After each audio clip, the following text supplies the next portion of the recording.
थे सब दोस्त खैरियत से होंगे। तो आज की इस वीडियो में हम बात करने वाले हैं कि अगर आपके पास कोई भी स्किल नहीं है तो आप किस तरह से सऊदी अरेबिया में आके सेटल हो सकते हैं।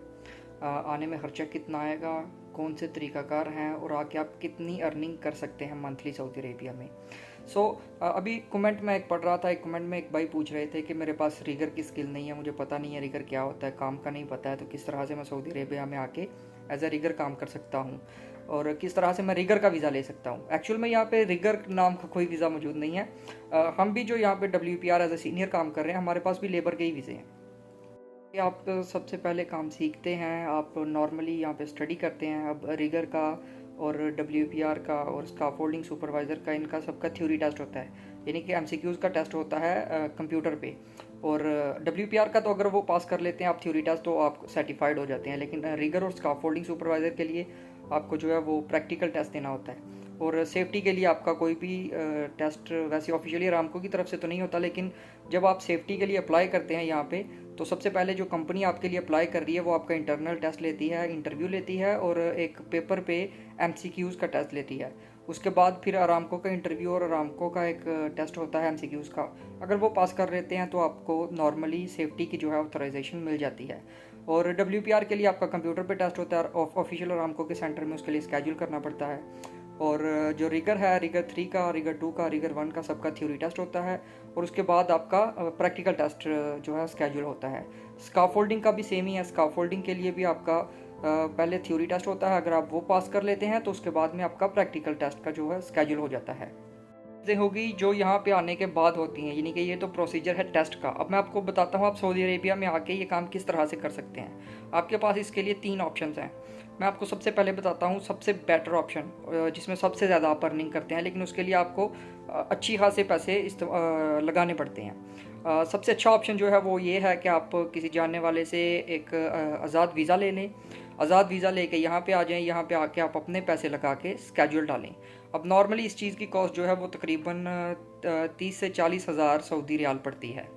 और दूसरा ऑप्शन आपके पास ये है कि यहाँ पे मार्केट में बहुत ज़्यादा ऐसे लोग हैं जो आपको 50% पे ये स्केड्यूल करवा देते हैं। इसका मतलब है कि आपने वीज़ा और इकामा आपका अपना होगा पहले, जब तक आपका कार्ड नहीं बन जाता आपका इकामा अपना होगा। वीज़े पैसे लगा के आपने यहाँ पे आ जाना है, उसके बाद आपने इकामा लगवा लेना है। फ़र्ज़ करें आपका 3 या 4 या 6 माह के बाद आपका कार्ड बन जाता है। कार्ड की कॉस्ट, आपका कार्ड फ्री ऑफ कॉस्ट होगा। अगर वो 50% पे आपके लिए कार्ड बनवा रहा है तो कार्ड की जो कॉस्ट है वो वही बंदा पे करेगा। उसके बाद में आपका कार्ड बन के आ जाएगा। अब कार्ड बन के आ गया है तो आपकी कॉस्ट, आपके जो इकामा की फ़ी है वो 50-50 हो जाएगी। यानी अगर आपका 16,000 इकामा है 1 साल का, तो 8,000 आप पे करेंगे और 8,000 वो बंदा पे करेगा जिसने आपके लिए स्केड्यूल किया है। और आपकी जो सैलरी होगी वो भी 50-50 होगी। दूसरा तरीकाकार ये है, अगर आपके पास इतने पैसे नहीं है इन्वेस्ट करने के लिए, आप वीज़ा लगवा के आ जाएं, यहाँ पे आके 3 माह का इकामा लगवा लें और उसके बाद कोई ऐसा बंदा ढूंढ लें, कोई ऐसा डीलर ढूंढ लें जो कि 50% के लिए पे आपके लिए स्केड्यूल करवा दे।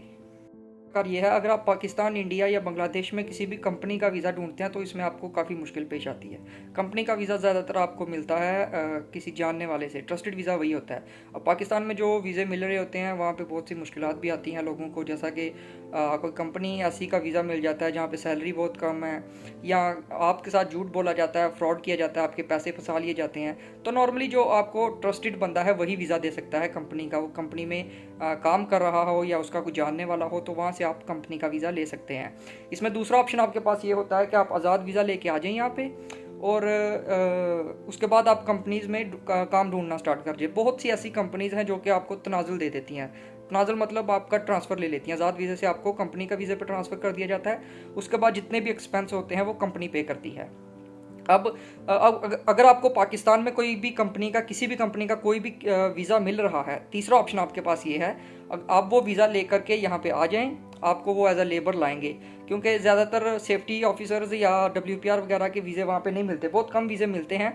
अगर मिलते भी हैं तो उनके इंटरव्यू वगैरह होते हैं। आप कोई भी कंपनी का वीज़ा लेके यहाँ पे आ जाएं, अगर आप कॉन्फिडेंट हैं कि आप आरामको के टेस्ट पास कर सकते हैं, कोई भी कंपनी का वीज़ा लेके आ जाएं, आप 5-6 माह काम करें, कंपनी खुद ब खुद रियलाइज़ कर लेगी। अगर वो नहीं रियलाइज़ करते, आप अपने सुपरवाइज़र या फिर अपने साइट मैनेजर को बता दें कि मैं WPR या सेफ्टी का काम करना चाहता हूँ, मेरे पास निबोश है या मेरे पास सेफ्टी का ये एक्सपीरियंस है, तो वो अपनी मैनेजमेंट से बात करके आपका स्केड्यूल करवा देगा। ये है तीसरा तरीकाकार। ये 3 आम से तरीकाकार हैं जिसकी मदद से आप जो है सऊदी अरेबिया में आके एज आ आरामको रिगर, WPR या सेफ्टी या स्काफोल्डिंग सुपरवाइज़र काम कर सकते हैं। अब मैं आपको बताता हूँ इसमें अर्निंग कितनी है। अगर तो आप अपना आज़ाद वीज़ा लेके आते हैं और आगे एज अ WPR काम करते हैं, खुद का कार्ड बनवाते हैं, तो नॉर्मली आप 9,000 से लेके तकरीबन 10-12 हज़ार रियाल तक आपकी मंथली इनकम होगी। लेकिन उसमें से आपने इकामा भी खुद पे करना है। आपने 20,000 काट 30-40 हज़ार लगा के आप आ गए हैं, लेकिन उसके बाद सालाना आपने जो है तकरीबन 18,000 रुपये इकामा और कफालत पे करनी है, और छोटे मोटे एक्सपेंस, खाने पीने का खर्चा, आपकी रिहाइश का किराया, वो खुद से पे करना है। और अगर आप 50% पे आते हैं तो आपकी आमदन तकरीबन 4 से 5 हज़ार, इसका 50 कर लें आप, 5,000 से 6,000। आप बहुत अच्छी जगह पे लग गए हैं, बहुत अच्छी कंपनी या सप्लायर के साथ लग गए हैं, तो आपकी 6,000 तक आमदन होगी। और अगर कंपनी में आते हैं तो कंपनी में आपकी सैलरी लगती है तकरीबन 3,000 से 4,000। बहुत टॉप क्लास की कंपनी होगी तो वो आपको एज अ WPR या सेफ्टी ऑफिसर 4-5 हज़ार देगी, वरना जो नॉर्मल कंपनीज़ हैं वो 3,000 तक ही सैलरी देती हैं। उम्मीद है आपको आज की ये वीडियो पसंद आई होगी। अगर अच्छी लगी हो तो लाइक और शेयर कीजिएगा। और आपको सऊदी अरेबिया के रिलेटेड अगर आपके जहन में कोई भी क्वेश्चन हो, किसी भी काम के रिलेटेड किसी भी तरह का कोई भी क्वेश्चन हो, तो कमेंट बॉक्स में पूछ लीजिए, मैं उसका रिप्लाई नेक्स्ट वीडियो में कर दूंगा। तो मिलते हैं इसकी नेक्स्ट वीडियो में, तब तक के लिए अपना ख्याल रखिएगा। अल्लाह हाफिज़।